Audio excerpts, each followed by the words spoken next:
சமூகத்தினுடைய சொந்தங்களுக்கு வணக்கம். சர்வதேச அரசியலில் ஈரான் எப்போதும் ஒரு தீர்க்க முடியாத புதிராகவே இருந்து வருகிறது. 2026 பிப்ரவரி மாதம் ஜெனீவாவில் நடந்த பேச்சுவார்த்தைகள் ஈரான் மீதான உலக நாடுகளின் பார்வையை மாற்றியமைத்துள்ளன. அணுசக்தி செறிவூட்டல் என்பது வெறும் தொழில்நுட்ப விவகாரம் மட்டுமல்ல, அது ஈரானின் தேசிய பாதுகாப்பு மற்றும் இருப்பின் அடையாளம். அதே சமயம் அமெரிக்காவின் இராணுவ குவிப்பு பிராந்திய அதிகார சமநிலை சீர்குலைக்க முயல்கிறது. சவுதி அரேபியா மற்றும் பிரிட்டன் போன்ற நாடுகள் அமெரிக்காவின் தாக்குதல் திட்டங்களுக்கு முட்டுக்கட்டை போடுவது ஏன்? ஈரானின் உச்ச தலைவர் அலி கமேனி எதிர்கொள்ளும் தர்ம சங்கடமான தேர்வுகள் என்ன? உலகையே அச்சுறுத்தும் இந்த ராஜதந்திர போர் குறித்த ஒரு முழுமையான பார்வை இதோ.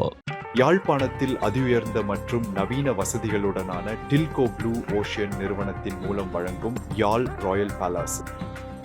ஈரானின் அணுசக்தி திட்டம் தொடர்பாக அமெரிக்கா விதிக்கும் கடும் நிபந்தனைகளும் அதற்கு ஈரான் காட்டும் பிடிவாதமான எதிர்ப்பும் ஒரு உலகளாவிய எரிசக்தி மற்றும் பாதுகாப்பு நெருக்கடியை தூண்டும் அபாயத்தை கொண்டுள்ளது. சுவிட்சர்லாந்தின் ஜெனீவாவில் பிப்ரவரி 17, 2026 அன்று நடைபெற்ற உயர்மட்ட பேச்சுவார்த்தைக்கு பிறகு ஈரானிய வெளியுறவு அமைச்சர் அப்பாஸ் அரக்சி வெளியிட்டுள்ள கருத்துக்கள் உலக நாடுகளின் கவனத்தை ஈர்த்துள்ளன. ஈரானிய வெளியுறவு அமைச்சரின் கூற்றுப்படி ஈரான் தனது அணுசக்தி செறிவூட்டலை நிறுத்தவில்லை. அதே சமயம் அமெரிக்காவும் அதை பூச்சிய நிலைக்கு கொண்டு வருமாறு தற்போதைய பேச்சுவார்த்தையில் கோரவில்லை. இது ஒரு மிகப்பெரிய ராஜதந்திர திருப்பமாகும். ஈரானின் அணுசக்தி திட்டம் மின்சார தேவை மற்றும் மருத்துவ தேவைகளுக்கானது மட்டுமே என்பதை ஈரான் தொடர்ந்து வலியுறுத்துகிறது. அணு ஆயுத தயாரிப்பை நோக்கி திட்டம் திரும்பாது என்பதை உறுதிப்படுத்த சர்வதேச அணுசக்தி முகமையின் கண்காணிப்பை ஏற்க ஈரான் முன்வந்துள்ளது. அரக்சியின் MS நவ்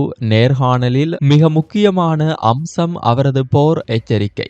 நாங்கள் ராஜதந்திரத்திற்கு எவ்வளவு தயாராக இருக்கிறோமோ அதே அளவு போருக்கும் தயாராக இருக்கிறோம் என்ற அவரது கூற்று ஈரான் ஒருபோதும் நிபந்தனையற்ற சரணடைதலை ஏற்காது என்பதையே காட்டுகிறது. அமெரிக்க அதிபர் டொனால்ட் ட்ரம்ப் தலைமையிலான நிர்வாகம் ஈரானை சுற்றி ஒரு பலமான இராணுவ வளையத்தை ஏற்படுத்தியுள்ளது. வளைகுடா பிராந்தியத்தில் ஏற்பட்டுள்ள இராணுவ குவிப்பு வரும் மிரட்டல் மட்டுமல்ல, அது நேரடி தாக்குதலுக்கான முன்னேற்பாடு என்பதை பாதுகாப்பு ஆய்வாளர்கள் உறுதிப்படுத்துகின்றனர்.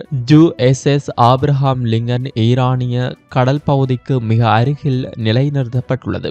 USS ஜெரால்ட் ஆர் ஃபோர்ட் உலகின் நவீனமான மற்றும் வலிமையான இந்த விமானம் தாங்கி கப்பலும் பிராந்தியத்திற்கு அனுப்பப்பட்டுள்ளது. இந்த நகர்வுகள் ஈரானின் எண்ணெய் ஏற்றுமதி பாதைகளை முடக்கவும் அவசர காலங்களில் ஈரானின் அணுசக்தி மையங்களை துல்லியமாக தாக்கவும் வழிவகுக்கும். அமெரிக்கா விதிக்கும் நிபந்தனைகளை ஈரான் ஒருபோதும் ஏற்க முடியாது என்பதற்கான காரணங்கள் அதன் நீண்டகால பாதுகாப்பு வியூகத்தில் உள்ளன. அமெரிக்கா முன்வைக்கும் நிபந்தனைகள் ஈரானின் இறையாண்மையை கேள்விக்குள்ளாக்குவதாக அந்நாடு கருதுகிறது. யுரேனியம் செறிவூட்டலை முழுமையாக நிறுத்துதல், பாலிஸ்டிக் ஏவுகணைகளின் தூரத்தை குறைத்தல், எதிர்ப்பின் அச்சு எனப்படும் ஆயுத குழுக்களுக்கான ஹெஸ்புல்லா ஹவுதிகள் போன்றவை ஆதரவை துண்டித்தல். ஈரானிடம் நவீன விமானப்படை இல்லை, எனவே தனது பாதுகாப்பிற்கு அது பாலிஸ்டிக் ஏவுகணைகளையே முழுமையாக நம்பியுள்ளது. ஏவுகணை திட்டத்தை முடக்குவது என்பது ஈரானின் தற்காப்பு கவசத்தை கழற்றி அறிவதற்கு சமம். ஈரானை ஒரு கூட்டு போர் மூலம் ஒடுக்க நினைக்கும் அமெரிக்காவிற்கு அதன் பாரம்பரிய நட்பு நாடுகள் பெரும் அதிர்ச்சியை கொடுத்துள்ளன. ஈரானுடன் நேரடி மோதலில் ஈடுபட்டு அதன் விளைவாக தனது எண்ணெய் உட்கட்டமைப்புகள் தாக்கப்படுவதை சவுதி அரேபியா விரும்பவில்லை. எனவே ஈரானை தாக்க தனது வான்பரப்பை பயன்படுத்த அமெரிக்காவிற்கு அனுமதி மறுத்துவிட்டது. அமெரிக்காவின் மிக நெருக்கமான கூட்டாளியான பிரிட்டன் இந்திய பெருங்கடலில் உள்ள தனது கட்டுப்பாட்டில் உள்ள டியாகோ கார்சியா மற்றும் சாகோஸ் தீவுகளை அமெரிக்க போர் விமானங்கள் பயன்படுத்த அனுமதி மறுத்துள்ளது. 4000 கிலோமீட்டர் தொலைவில் உள்ள இந்த தீவுகளிலிருந்து B-2 ஸ்பிரிட் போன்ற விமானங்கள் தாக்குதல் நடத்தினால் அது ஈரானின் நேரடி தாக்குதலில் இருந்து தப்பிக்க உதவும். ஆனால் பிரிட்டன் இந்த போரில் நேரடியாக தள்ளப்படுவதை விரும்பவில்லை. உங்கள் நிகழ்வுகளை மேலும் பிரமாண்டமானதாக்கிட LED வீடியோ திரையில் நிகழ்வுகளை காட்சிப்படுத்திடுங்கள். LED video screen, sound, stage light, live streaming, spark, dry ice போன்றவற்றை பெற்றுக்கொள்ள ஜெனா LED.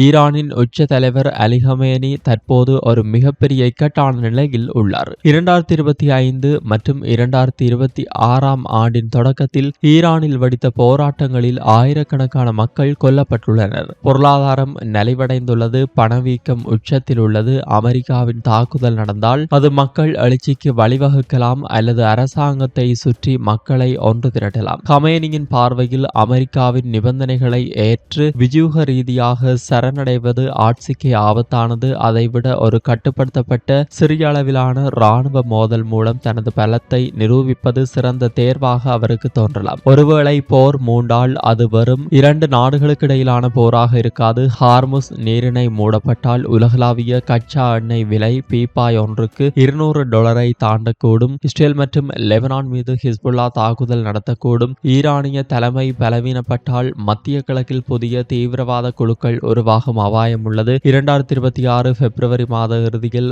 நாம் நிற்கும் புள்ளி மிகவும் ஆபத்தானது. ஒருபுறம் அப்பாஸ் அரக்சியின் பேச்சுவார்த்தைகளுக்கான அழைப்பு, மறுபுறம் அமெரிக்காவின் போர்க்கப்பல்கள். நட்பு நாடுகளின் ஆதரவின்றி அமெரிக்கா தனித்து தாக்குதல் நடத்துமா அல்லது ஈரானின் பாதுகாப்பு தேவைகளை உணர்ந்து ஒரு புதிய ஒப்பந்தத்தை எட்டுமா என்பதுதான் தற்போதைய கேள்வி. ஈரானின் அணுசக்தி பிரச்சினைக்கு இராணுவ தீர்வு கிடையாது என்பதை உலக நாடுகள் உணர்த்த தொடங்கியுள்ளன. ஆனால் ட்ரம்ப் தலைமையிலான அமெரிக்க நிர்வாகத்தின் நிபந்தனையற்ற சரணடைதல் கொள்கை ஒரு மிகப்பெரிய மோதலை நோக்கிய உலகை தள்ளி கொண்டிருக்கிறது. ராஜதந்திர ரீதியான நெகிழ்வுத்தன்மை மட்டுமே இந்த பிராந்தியத்தை பேரழிவிலிருந்து காப்பாற்ற முடியும். இத்துடன் இந்த பதிவானது நிறைவுக்கு வருகிறது. இந்த பதிவு பற்றிய உங்களின் கருத்தை காமெண்ட்ஸ் பக்கத்தில் பதிவிடுங்கள். மீண்டும் மற்றொரு காணொளியில் சந்திப்போம். நன்றி. இது போன்ற பல செய்திகளை தெரிந்து கொள்ள நம்முடைய சமூக மீடியா யூடியூப் சேனலை சப்ஸ்கிரைப் செய்து அருகிலுள்ள பெல் பட்டனை கிளிக் செய்யுங்கள். மேலும் செய்திகளை உடனுக்குடன் தெரிந்து கொள்ள சமூகமீடியா.com என்ற இணையதளத்தின் வாயிலாக எங்களுடன் இணைந்திருங்கள்.